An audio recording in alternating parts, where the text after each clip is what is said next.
आज भारत दुनिया का 5th लार्जेस्ट इकोनॉमी है और फ्यूचर में भारत बहुत ही बड़ा बनने जा रहा है। और रिसेंटली इसरो ने चंद्रयान 3 को चांद पे लैंड करके दुनिया को चौंका दिया है। People are applauding.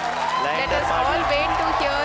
आज इसरो दुनिया में भारत का नाम रोशन कर रहा है। फिर भी कुछ लोग कहते हैं कि इंडिया जैसे गरीब देश को अपने स्पेस प्रोग्राम में इतना पैसा खर्च नहीं करना चाहिए। जब ये बातें बाहर के लोग कहते हैं जैसे कि पाकिस्तान, चाइना, वेस्ट, तब समझ में आता है because we did what they could not. जब यही सवाल भारत के लोग पूछते हैं तो बहुत ही बुरा लगता है। हमें और आपको ये जानना पड़ेगा कि चांद में चंद्रयान 3 भेजना या सन में आदित्य L1 भेजना या स्पेस में इतना पैसा खर्च करना भारत के लिए इतना इंपॉर्टेंट क्यों है। आज इस वीडियो में हम जानेंगे कि इसरो भारत को एक सुपर पावर बनाने में कैसे मदद कर सकता है। आपको ये वीडियो तो याद ही होगा।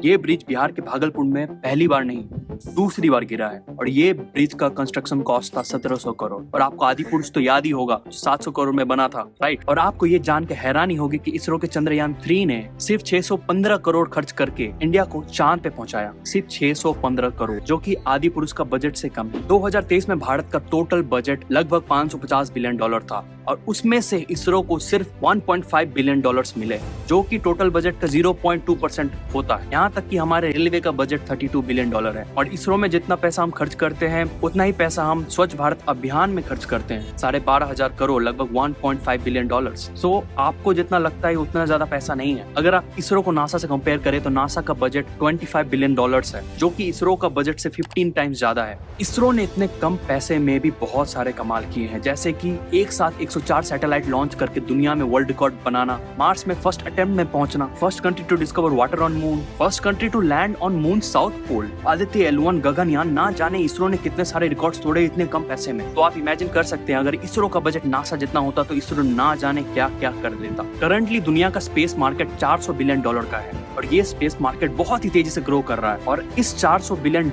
में करंटली यूएसए, रशिया, चाइना जैसे देशों का बड़ा शेयर। आज यूएसए का नासा, स्पेसएक्स ये स्पेस इंडस्ट्री पे अपना डोमिनेंस बनाए रखा हुआ है। और जैसे जैसे इसरो पे दुनिया का ट्रस्ट बढ़ेगा वैसे वैसे इंडिया भी ये स्पेस मार्केट को कैप्चर करने लगेगा। इसरो आज दुनिया में बहुत सारे देशों का सैटेलाइट्स लॉन्च करके पैसा कमाता है। जैसे कि 2013 से 2015 के बीच इसरो ने 9 देशों के 28 सैटेलाइट्स लॉन्च करके $101 मिलियन कमाए और ये अमाउंट धीरे धीरे बढ़ रहा है, बहुत ही बढ़ रहा है। और ना जाने फ्यूचर में इसरो कितना पैसा कमा सकता है स्पेस इंडस्ट्री को डोमिनेट करके। न्यू ग्लोबल रिपोर्ट के अनुसार 2040 तक दुनिया का स्पेस इंडस्ट्री $1 ट्रिलियन तक हो सकता है और इसमें इंडिया का शेयर $100 बिलियन तक हो सकता है। So there is a huge economic upside. जो पैसा हम आज इन्वेस्ट कर रहे हैं वो पैसा हमें फ्यूचर में जाकर रिटर्न मिलेगा। और इसरो के इतने सारे कमाल की वजह से धीरे धीरे इंडिया में फॉरेन डायरेक्ट इन्वेस्टमेंट भी बढ़ रहा है, जिसके चलते हमारे इकोनॉमी को डायरेक्टली इंपैक्ट पड़ता है। एंड इसरो इंडिया को सुपर पावर बनाने में इनडायरेक्टली मदद कर रहा है, इंडिया का ट्रस्ट बढ़ा के वर्ल्ड प्लेटफॉर्म पे। जिस तरह से जापान, चाइना, यूएसए को हम एक टेक्नोलॉजी हम मानते हैं, उसी तरह से आज इंडिया धीरे धीरे टेक्नोलॉजी में अपना दबदबा बनाते जा रहा है। यूपीआई टेक्नोलॉजी से लेके स्पेस तक आज इंडिया दुनिया को दिखा रहा है कि India is no longer a backward country, we are doing great in technology. और आप जानते हैं कि एक देश को सुपर पावर बनाने के लिए उस देश का टेक्नोलॉजी कितना इंपॉर्टेंट होता है। 1999 में इंडिया और पाकिस्तान के बीच में वार हो रहा था कारगिल में। उसी समय इंडिया को यूएसए का नेविगेशन सिस्टम की बहुत ही जरूरत थी, बट यूएसए डिनाइड। और उसी टाइम भारत को रियलाइज हुआ कि इंडिया को खुद का नेविगेशन सिस्टम चाहिए और उसमें इसरो ने बहुत ही मदद किया इंडिया को खुद का नेविगेशन सिस्टम डेवलप करने में। और आज हम जीपीएस पे डिपेंडेंट नहीं है और इंडिया इसरो में पैसा खर्च करके वो पैसा वेस्ट नहीं कर रहा है, वो टेक्नोलॉजी में इन्वेस्ट कर रहा है, रिसर्च में इन्वेस्ट कर रहा है, जिससे कि हमें फ्यूचर में गेन मिलेगा, जिससे कि हमारा टेक्नोलॉजी धीरे धीरे बेटर होगा। और रिसेंटली इसरो बार्ट के साथ मिलकर यानी भाभा एटॉमिक रिसर्च सेंटर के साथ मिलकर न्यूक्लियर इंजन टेक्नोलॉजी पे काम कर रहा है, जो कि एक ऐसा टेक्नोलॉजी है जो दुनिया को चेंज कर सकता है। और न्यूक्लियर इंजन से स्पेस ट्रैवल और भी सस्ता हो सकता है और हम दूर दूर तक स्पेस में ट्रैवल कर सकते हैं, जैसे कि Mars, deep space, nearest star, पता नहीं कहाँ कहाँ हम लोग जा सकते हैं एक न्यूक्लियर पावर्ड इंजन की मदद से। सो आप देख सकते हैं कि इसरो टेक में कितना इन्वेस्ट कर रहा है।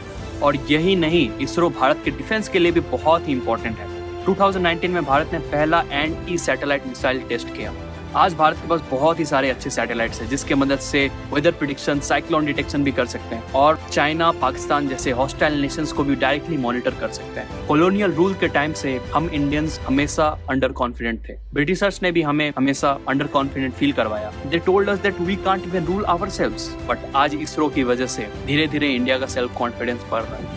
we are feeling proud of ourselves that we can do stuff, that we are not lagging behind. We have a great future ahead of us and we are trying and we are striving hard to achieve that. आज हम सिर्फ चांद में एक lander land करने की बात कर रहे हैं। चांद ही क्यों, धीरे धीरे हम मार्स जाएंगे। मार्स ही क्यों, धीरे धीरे हम दूसरे प्लैनेट्स को भी एक्सप्लोर करेंगे। प्लैनेट्स ही क्यों, धीरे धीरे हम इस सोलर सिस्टम के बाहर भी एक्सप्लोर करेंगे। और ना जाने हम कहीं लाइफ भी ढूंढ पाए, बिकॉज स्पेस एक बहुत ही बड़ा एरिया है जहाँ पे अभी तक हम लोग एक छोटा सा कदम लिए हैं ऐसे, और ये यहीं तक नहीं थमेगा, ये धीरे धीरे बहुत ही बड़ा होगा और फ्यूचर में हम बहुत सारे एक्सप्लोरेशंस भी करेंगे। और इसमें इसरो और भारत का बहुत ही बड़ा हाथ रहेगा, क्योंकि 21st सेंचुरी भारत का है।